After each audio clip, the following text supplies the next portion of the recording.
जब क्रिकेट को बड़े बड़े कंपनी स्पॉन्सर्स करते थे तब हर क्रिकेटर के जर्सी पे सहारा, हेलमेट पर सहारा दिखता था। वही सहारा कैसे स्कैम बन गया, हम आज इस पर बात करेंगे। रेलवे के बाद सबसे ज्यादा कर्मचारी रखने वाला सहारा कैसे एक अवनति की तरफ गई कि अब हर कोई सहारा को स्कैम बोलता है और सहारा स्कैम लिखकर सवाल पूछते हैं। तो चलिए शुरू करते हैं। नमस्कार, आप देख रहे हैं बेधड़क बात। मैं हूं आपके साथ आयशा।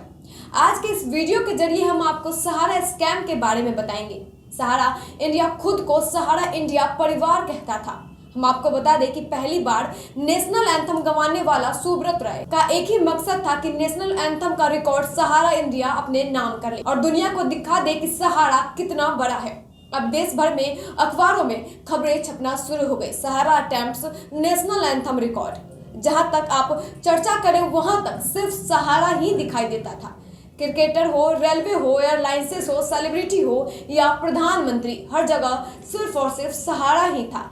पर सवाल ये है कि आखिर इतना बड़ा सहारा इंडिया आज चला कहाँ गया? आज सहारा के बारे में कोई बात क्यों नहीं करता है? और जो लोग सहारा इंडिया के बारे में बात करते हैं वो सिर्फ यही बात करते हैं कि मेरे पैसे वापस लाओ। तो आखिर सब ऐसा क्यों कह रहे हैं कि मेरे पैसे वापस लाओ? बस इसी टॉपिक पर हम बात करने वाले हैं। तो हम आपको बता दें कि सुब्रत रॉय वही है जिन्होंने गिनीज वर्ल्ड रिकॉर्ड हासिल किया एंथम के जरिए, और उन पर वेब सीरीज भी बनी है जिसका नाम है बैड बॉय बिलियनियर, जिसकी रेटिंग 7.8 है और इसमें विजय माल्या और नीरव पांडे भी साथ में है। सहारा इंडिया कई फिल्मों को भी फायदा दे चुका है और इसका सबसे बड़ा ड्रीम प्रोजेक्ट है। सहारा इंडिया सबसे बड़ा लैंड होल्डर्स का खिताब भी अपने नाम कर ली है।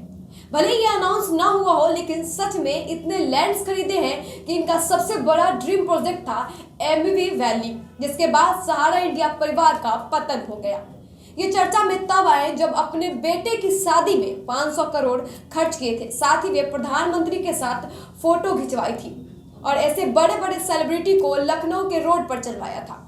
इन्होंने मेन्यू में 110 व्यंजन शामिल किए थे। अब आपके मन में ये सवाल जरूर आ रहा होगा कि ये इतने बड़े बने कैसे और इतने बड़े बड़े सेलिब्रिटी प्रधानमंत्री के साथ उठना बैठना कर रहे थे। अब मैं आपको बताती हूँ कि इतने बड़े बने कैसे थे। सुब्रत रॉय का जन्म एक मिडिल क्लास फैमिली बिहार में हुआ था। अपने स्कूटर पर चिप्स बेचने का काम गोरखपुर में करते थे। 1948 में जन्मा हुआ व्यक्ति जो आज 75 साल का है, जो दुनिया भर में राज करके और जेल तक की यात्रा कर चुका है। 1978 में 3 लोगों के साथ मिलकर सुब्रत रॉय ने कंपनी सहारा को स्टार्ट किया था और इन्होंने कई बड़ी फिल्मों को भी फाइनेंस किया था और रेलवे के बाद सेकेंड लार्जेस्ट कंपनी बन गए थे। तो अब सवाल ये उठता है कि जनाब के हाथ में ऐसी कौन सी तिजोरी लग गई कि सुब्रत रॉय इतने बड़े आदमी बन गए? दरअसल जब सुब्रत रॉय चिप्स बेचने अपने स्कूटर पर जाया करते थे गरीबों के बीच में, तब उन्होंने सोचा कि क्यों ना इन गरीबों से कुछ फायदा लिया जाए।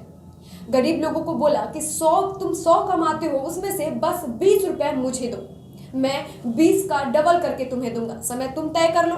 अब देखिए, जो गरीब लोग होते हैं, जो मिडिल क्लास फैमिली के लोग होते हैं, उनका लालसा होता है कि उनके पैसे डबल हो और अमीर बन सके। और सुब्रत रॉय ने बिल्कुल ऐसा ही किया। उन्होंने किसी अमीर को टारगेट नहीं किया, किसी अमीर को नहीं फंसाया, उन्होंने सिर्फ और सिर्फ गरीबों को फंसाया जिसकी लालसा थी कि वो अमीर बने। उन्होंने उन लोगों से कहा कि तुम अपने 100 रुपये कमाए हुए से 20 रुपये मुझे दो, मैं तुम्हें डबल करके दूंगा। अब लोगों ने सोचा कि ये बस 20 रुपये मेरे से मांग रहा है और डबल करने की बात कर रहा है, तो मैं इसमें भरोसा करता हूँ और 20 रुपये देता हूँ। तब सुब्रत रॉय ने सबके पैसे लेने शुरू किए और सबके पैसे डबल करके देना शुरू कर दिया। सुब्रत रॉय किसी का पैसा रखता नहीं था क्योंकि उन्हें बहुत बड़ा काम करना था आगे चलकर। सब दौरान जब सरकार सुब्रत रॉय के खिलाफ वारंट जारी की, तब ये पता चला कि ये आदमी लगभग 3 करोड़ लोगों का पैसा अपने पास लेकर बैठा है। आप मेरा विश्वास नहीं करेंगे, जहां मुंबई में लोग बड़े बड़े अपार्टमेंट में रहते थे, वहां यह आदमी झुग्गी झोपड़ियों में अपना बैनर लगवाता था। मतलब साफ था कि इसे सिर्फ गरीबों को ही चूसना था। अब आप ये बोलेंगे कि जब सब इतना बढ़िया चल रहा था तो इसका पतन क्यों हो गया? दरअसल ये जब सबके पैसे लौटाता था तब वो उसके प्रशंसक बन गए और खुद को सुब्रत रॉय सहारा श्री कहकर बुलाता था और नमस्ते की जगह सहारा प्रणाम का चलन शुरू कर दिया। देखिए, होता यह है कि जब लोगों को पैसे मिल जाते हैं तो लोग प्रशंसक बन जाते हैं, ऐसा ही कुछ उस वक्त भी हुआ, लेकिन सुब्रत राय की भूख बढ़ती ही चली गई। सुब्रत राय ने कहा कि ये जो चल रहा है इससे कोई बड़ा गेम खेलना पड़ेगा, इसलिए सोचा कि अभी तक बड़ी जितने लोगों को जोड़ा है अब हम लोगों को चलना चाहिए शेयर मार्केट की तरफ और आईपीओ की शुरुआत करनी चाहिए। जब लोग सुनेंगे कि सहारा अपना आईपीओ लेकर आ रहा है तो लोग बड़ी मात्रा में पैसा लगाएंगे ही लगाएंगे। जब ये आईपीओ स्टार्ट करने के लिए सेबी के पास गए तो सेबी ने कहा गारंटी के रूप में आप कुछ फंड हमारे पास जमा कर दे। तो सहारा ने कहा कोई बात नहीं, हमारे पास बहुत पैसे हैं, मैं अपने कुछ पैसे आपके पास रख देता हूँ। सहारा ने लगभग 25,781 करोड़ रुपए सेबी के पास जमा कर दिया। तब सेबी ने पूछा था ये पैसे लाए कहाँ से हो, ये तो बताओ। तब सहारा ने कह दिया कि मैं अपने इन्वेस्टर से लाया हूं। तब सेबी ने कहा कि लाओ मुझे उसके डेटा दो, लेकिन ये बात सहारा श्री को मंजूर कहां थी। उनकी तो ईगो हर्ट हो गई और उन्होंने 127 ट्रक भर के सेबी को ऑफिस मुंबई भेज दिया और कहा लो चेक कर लो। जब 127 ट्रक मुंबई पहुंचा था तो मुंबई में जाम लग गया। सब लोग सहारा श्री को फादर कहने लगे, लेकिन सच्चाई तो कुछ और ही थी। सच्चाई यह थी कि सारे कागजात फर्जी थे, एक ही नाम के कागजात बने हुए थे, एड्रेस कुछ नाम कुछ। सेबी ने कहा कि बेटा तुम जो 127 ट्रक लेकर आए हो उसको चेक तो हम जरूर करेंगे।